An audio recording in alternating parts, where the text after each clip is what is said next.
स्वागत है आपका आदर्श क्रांति परिवार में। आज हम बात करेंगे भारत के 11वें राष्ट्रपति डॉक्टर APJ अब्दुल कलाम के बारे में। अबुल पकीर जैनुलैब्दीन अब्दुल कलाम का जन्म 15 अक्टूबर 1931 को तमिलनाडु के रामेश्वरम में एक मुसलमान परिवार में हुआ। उनके पिता जैनुलैब्दीन एक नाविक थे और उनकी माता अशियम्मा एक गृहिणी थी। उनके परिवार की आर्थिक स्थिति ठीक नहीं थी, इसलिए उन्हें छोटी उम्र से ही काम करना पड़ा। अपने पिता की आर्थिक मदद के लिए बालक कलाम स्कूल के बाद समाचार पत्र वितरण का कार्य करते थे।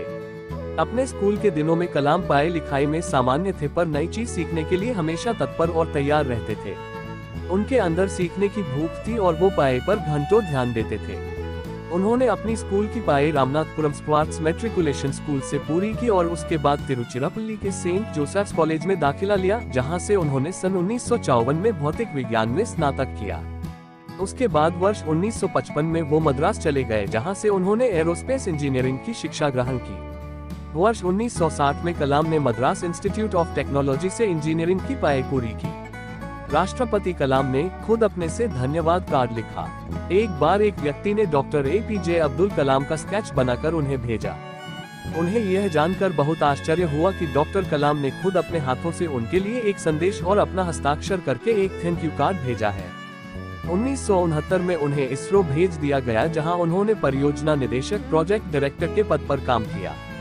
उन्होंने पहला उपग्रह प्रक्षेपण यान सैटेलाइट लॉन्च व्हीकल SLV-3 और ध्रुवीय उपग्रह प्रक्षेपण यान polar satellite launch vehicle PSLV को बनाने में अपना अहम योगदान दिया, जिनका प्रक्षेपण बाद में सफल हुआ। 1980 में भारत सरकार ने एक आधुनिक missile programme advance missile programme Abdul Kalam ji direction से शुरू करने का सोचा, इसलिए उन्होंने दोबारा DRDO में भेजा। उसके बाद एकीकृत निर्देशित मिसाइल विकास कार्यक्रम integrated guided missile development programme IGMDP Kalam ji के मुख्य कार्यकारी के रूप में शुरू किया गया। अब्दुल कलाम जी के निर्देशों से ही अग्नि मिसाइल, पृथ्वी जैसे मिसाइल का बनाना सफल हुआ। डॉक्टर कलाम जानते थे कि किसी व्यक्ति या राष्ट्र के समर्थ भविष्य के निर्माण में शिक्षा की क्या भूमिका हो सकती है। उन्होंने हमेशा देश को प्रगति के पथ पर आगे ले जाने की बात कही। उनके पास भविष्य का एक स्पष्ट खाका था, जिसे उन्होंने अपनी पुस्तक India 2020 a vision for the new millennium में प्रस्तुत किया। इंडिया 2020 पुस्तक में उन्होंने लिखा कि भारत को वर्ष 2020 तक एक विकसित देश और नॉलेज सुपरपावर बनाना होगा। उनका कहना था कि देश की तरक्की में मीडिया को गंभीर भूमिका निभाने की जरूरत है। नकारात्मक खबरें किसी को कुछ नहीं दे सकती, लेकिन सकारात्मक और विकास से जुड़ी खबरें उम्मीदें जगाती हैं। डॉक्टर कलाम एक प्रख्यात वैज्ञानिक, प्रशासक, शिक्षाविद और लेखक के तौर पर हमेशा याद किए जाएंगे और देश की वर्तमान एवं आने वाली कई पीढ़ियां उनके प्रेरक व्यक्तित्व एवं महान कार्यों से प्रेरणा लेती रहेंगी। पूर्व राष्ट्रपति और missile man APJ Abdul Kalam यूं ही अचानक सबको छोड़कर अनंत यात्रा पर विदा हो गए। दिल का दौरा पड़ने से 83 साल के डॉक्टर कलाम का 27 जुलाई 2015 सोमवार शाम को निधन हो गया। इस खबर ने पूरे देश को गम में डुबो दिया, तो साथ ही आम लोगों के बेहद करीब इस शख्स से जुड़ी हर याद ताजा हो गई। एक ऐसा ही वाकया 1 साल पहले का है, जब फ्लाइट से इंदौर आने के दौरान 2 साल की एक बच्ची ने डॉक्टर कलाम का दिल जीत लिया। पूर्व राष्ट्रपति APJ अब्दुल कलाम इंदौर की एक फ्लाइट में 2 साल की उस बच्ची की प्रशंसा करने से बच नहीं सके, जो सभी को शेयरिंग सिखा रही थी। 2 साल की इस बच्ची का नाम मानवी था और ये बेहद मासूमियत से फ्लाइट में मौजूद सभी यात्रियों को अपने चिप्स के पैकेट से चिप्स ऑफर कर रही थी। कई यात्रियों को चिप्स ऑफर करने के बाद वो डॉक्टर कलाम के पास भी पहुंच गई थी। 2 साल की इस मासूम के लिए वो कोई पूर्व राष्ट्रपति नहीं, बल्कि सभी की तरह ही एक यात्री थे। बच्ची ने बड़े ही प्यार से उन्हें भी चिप्स ऑफर किए तो डॉक्टर कलाम बेहद भावुक हो गए।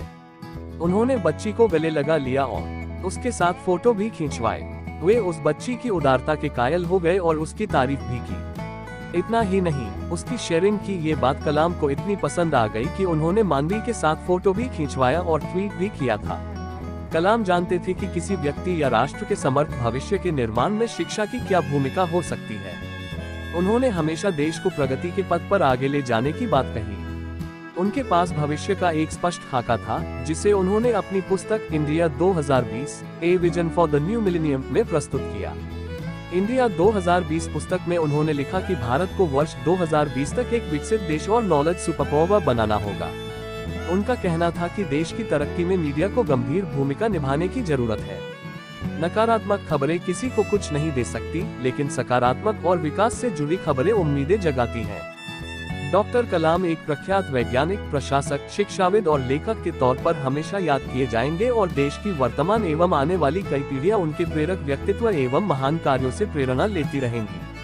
अपनी आत्मकथा कृति माय जर्नी में कलाम साहब ने लिखा है, जीवन के वे दिन काफी कसमसाहट भरे थे। एक तरफ विदेशों में शानदार करियर था तो दूसरी तरफ देश सेवा का आदर्श।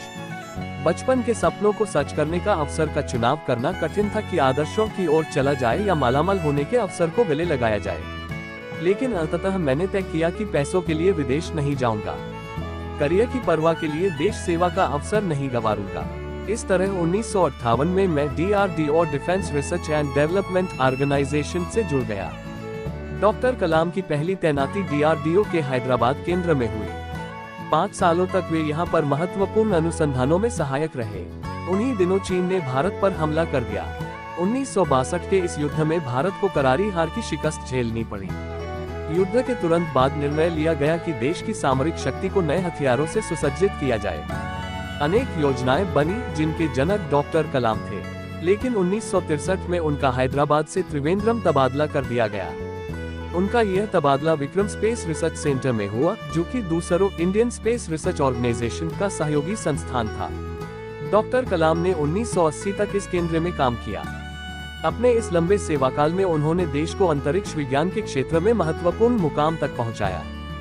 डॉक्टर कलाम को मिलने वाले अवार्ड्स। विज्ञान क्षेत्र में सफलता हासिल करने के लिए इन्हें 1981 में पद्म भूषण और 1990 में पद्म विभूषण से सम्मानित किया गया। रक्षा अनुसंधान क्षेत्र में अपने उल्लेखनीय योगदान के लिए इन्हें 1997 में देश के सर्वोच्च सम्मान भारत रत्न से सम्मानित किया गया। वर्ष 1998 में राष्ट्रीय एकता के लिए इंदिरा गांधी अवार्ड मिला। वर्ष 1998 में अब्दुल कलाम जी को रॉयल सोसाइटी UK द्वारा किंग चार्ल्स II मेडल से सम्मानित किया गया। अब्दुल कलाम जी को विश्व भर की 40 विश्वविद्यालयों से डॉक्टरेट की उपाधि हासिल है। वर्ष 2011 में अब्दुल कलाम जी को IEEE द्वारा IEEE ऑनररी मेंबरशिप में सम्मानित किया गया। राष्ट्रपति कार्यकाल खत्म होने पर अब्दुल कलाम जी IIM Shillong, IIM Ahmedabad, IIM Indore, east Bangalore और अन्य कॉलेज से गेस्ट प्रोफेसर के तौर पर जुड़ गए। साल 2012 में भारतीय युवाओं के लिए एक कार्यक्रम What Can I Give movement शुरू किया, जिसका उद्देश्य भारत में भ्रष्टाचार को हराना है।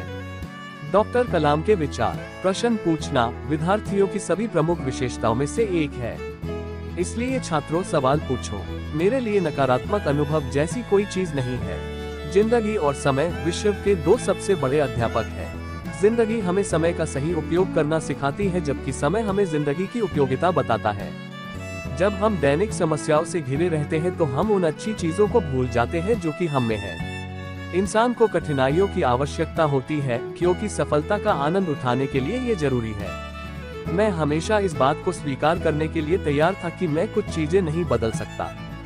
जो लोग आधे अधूरे मन से कोई काम करते हैं, उन्हें आधी अधूरी खोखली सफलता मिलती है, जो चारों ओर कड़वाहट भर देती है।